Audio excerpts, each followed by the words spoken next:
Record. Hello, and welcome to the Cabinets HR podcast.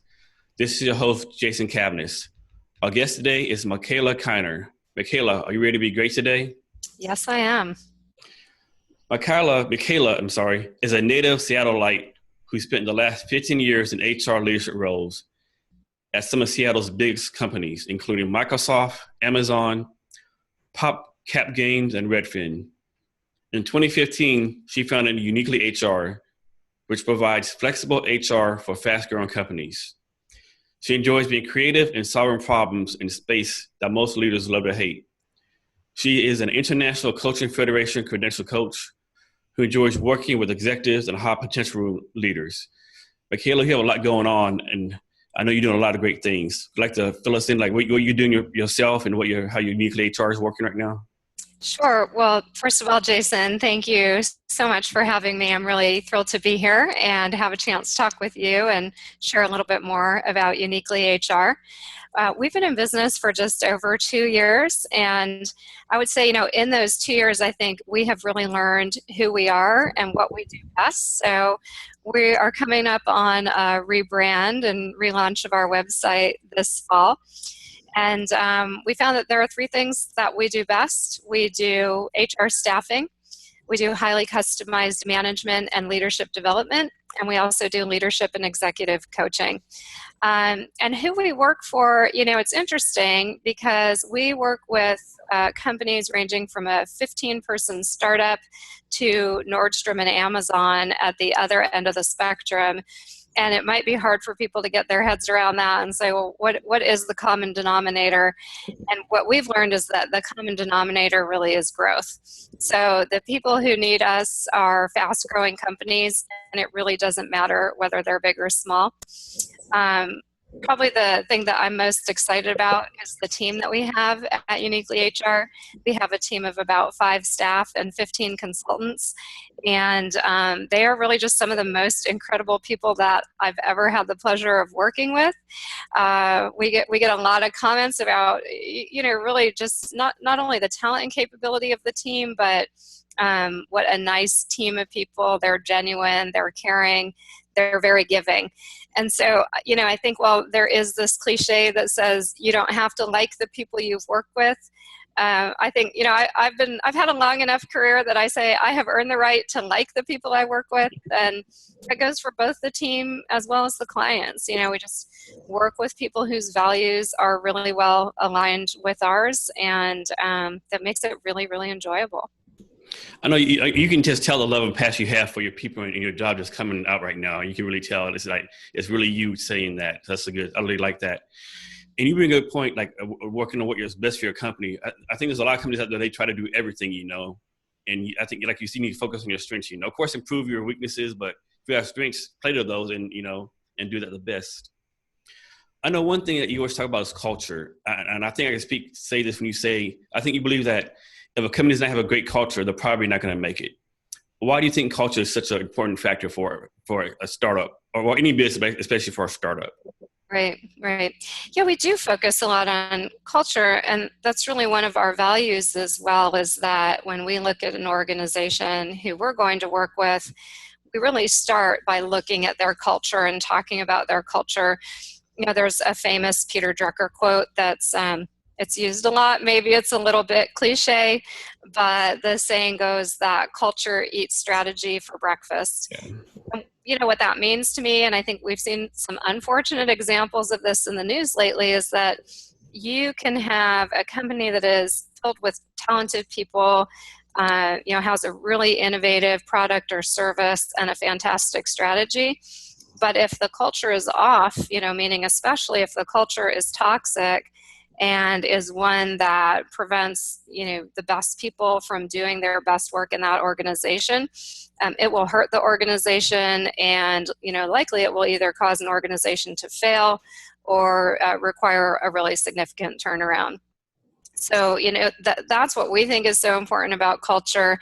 I love working with startups because they have that opportunity to be intentional about culture and to think from a very early stage, whether that's, a couple of co-founders or once you have a 6 or 8 person team, and they really get a chance to step back and think about Who do we want to be?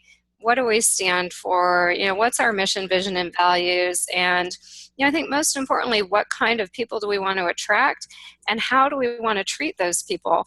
And when you join a larger organization, it has a culture, and the different departments have their different subcultures, and that's fine. And especially if you're joining an organization where you love the culture, but the difference in a startup is that you really get to build it from the ground up. And I just think that's an amazing opportunity, and it's certainly something that we love to be part of on the HR side. No, another thing you talked about in the past is diversity. I know you're big in diversity. I think, unfortunately, most startups, before they know it, they have 20 employees and it's still, all white guys. And then, oh, crap, we got to do diversity, Yes. So I like the fact you're trying to, get them to start thinking it, at the early hires, Of course, the first 2 or 3 is going to be people but then, maybe instead of hiring your friends, maybe open it up and, people you don't know. So we're lucky you're doing that too. Yeah, I think that's a fantastic point. And we actually had an opportunity to talk with a 14-person startup earlier this week. They already have a diverse team. They already have a diverse leadership team.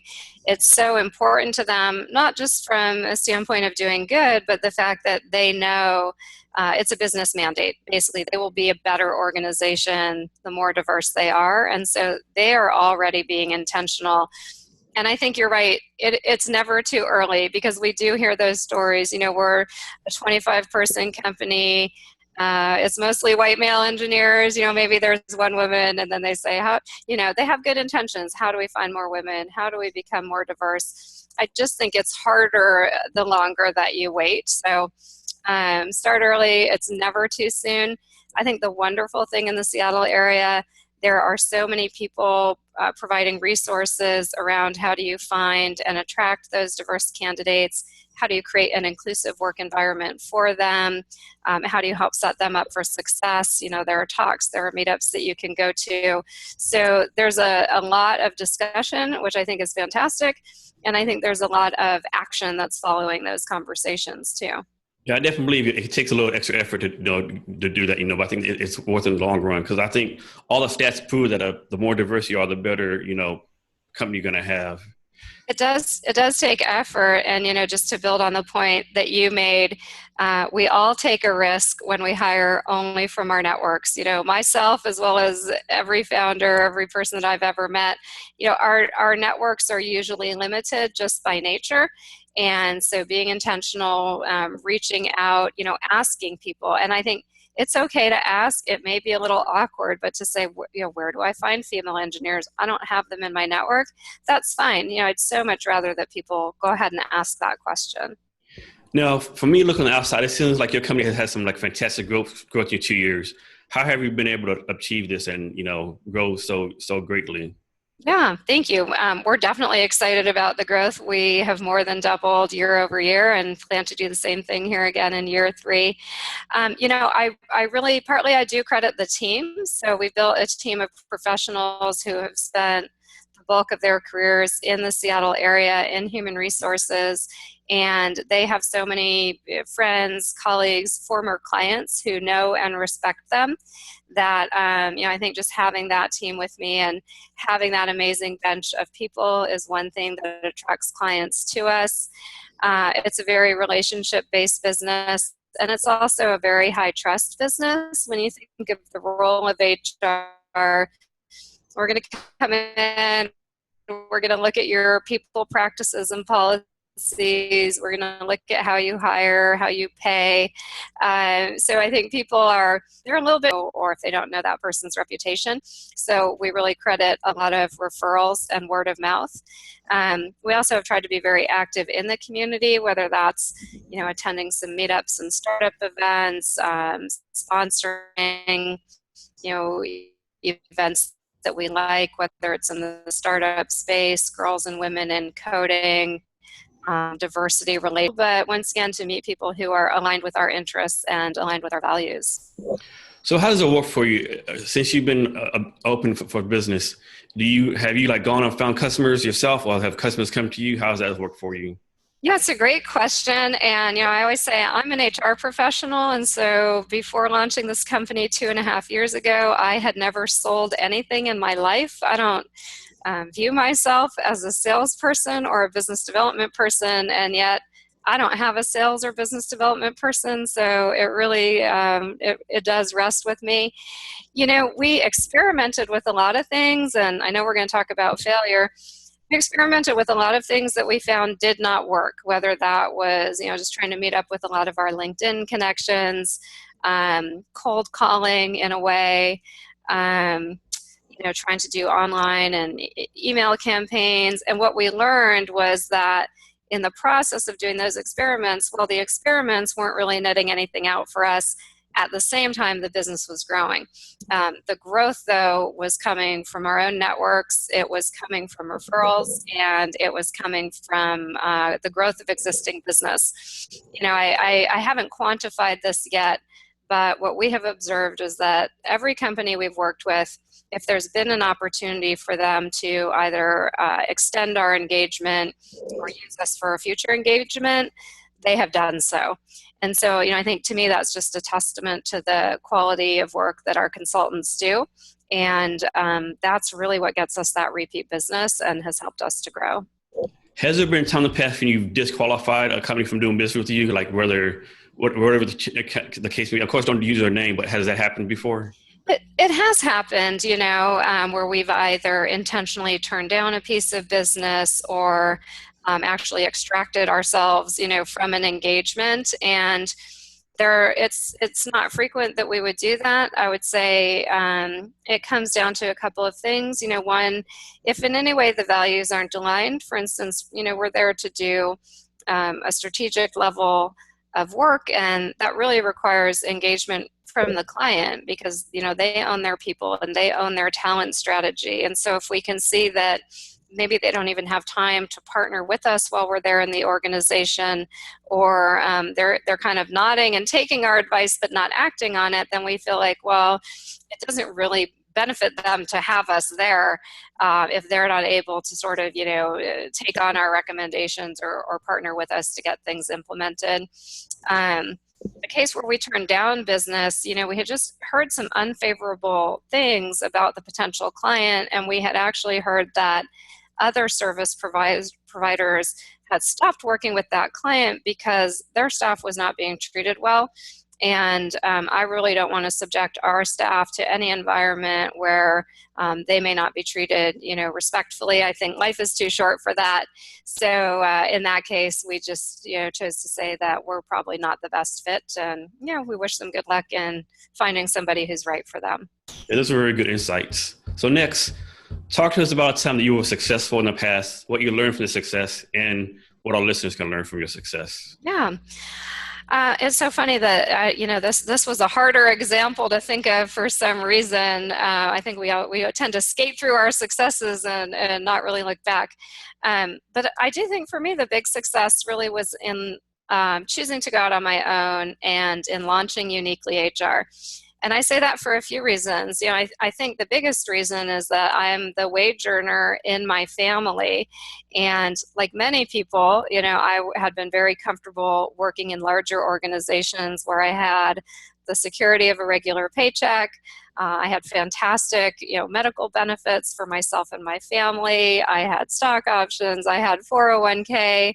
I could take vacation, you know, when I needed to. And so, you know, all of those things get very comfortable and they feel very reliable. And then for me, because I had never been out on my own before, it was really a big thought process to say, can I leave those things behind? Will I be successful on my own? Will I earn enough in the time frame I have, you know, to make a living and to support my family? And so when we go through a transition like that, I think there's a very practical set of things we need to evaluate, right? How much money do I have in the bank? How long can I go without taking a paycheck? But what I found for myself and even other folks who I've coached through transitions is that the bigger barriers are the things we tell ourselves. It's the self-limiting voices that say, I'm not good enough to do this on my own, or I don't have clients, I'm not known in the community, I'm not going to make enough money to survive. And you have to really work hard to put those voices aside and take the risk. I think the things that gave me the confidence in doing that, one was saying, I know I can survive for X amount of time. I also know Seattle is the great job market. And if this doesn't work out for any reason, I will be able to find another job in Seattle. The other one, again, was just back to that passion. You know, when I tried to picture the next 15 to 20 years of my life and say, will I continue in the kind of jobs I've been in and continue doing, you know, what I've been doing, that didn't excite me.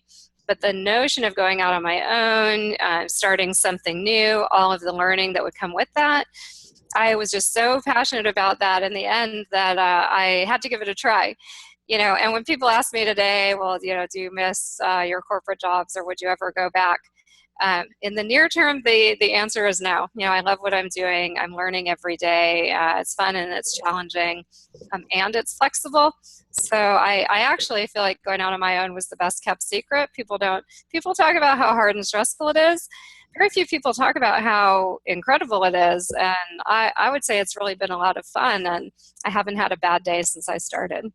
That's great to hear. I remember I read somewhere that starting your own business is like jumping off a cliff into a cloud without knowing what's at the bottom, you know? Yeah, I think there's truth in that. You can't know what to expect until you do it. So be ready for the unknown. Be ready for the fact that it's unpredictable. Know who that support network is, and know that you may have to be a little bit resilient while you get things going. But you know, that can be true in corporate jobs as well. I think that's what we forget. Corporate jobs can also be unpredictable, and you know, sometimes we lose our corporate jobs, companies merge or they shut down. So I think that we have a little bit of bias, and sometimes we believe that those jobs are more stable than in fact they are. That's a very good point. Now talk to us about a time that you failed in the past, what you learned from this failure, and what we can learn from this. Yeah, it was so interesting because this actually came up in conversation the other day. So my failure, I think, was not pushing back or not asking enough questions when I got a particular mandate at a company I was in, you know, where a very senior level executive was telling me, you know, here's an initiative, we have to do it this way, it's up to you, you go figure it out. And I know when a very senior leader says that to me, I take it verbatim. You know, maybe I'm a little more black and white, like, okay, you know, that's a senior person, they gave me a charter, I need to go and run with that.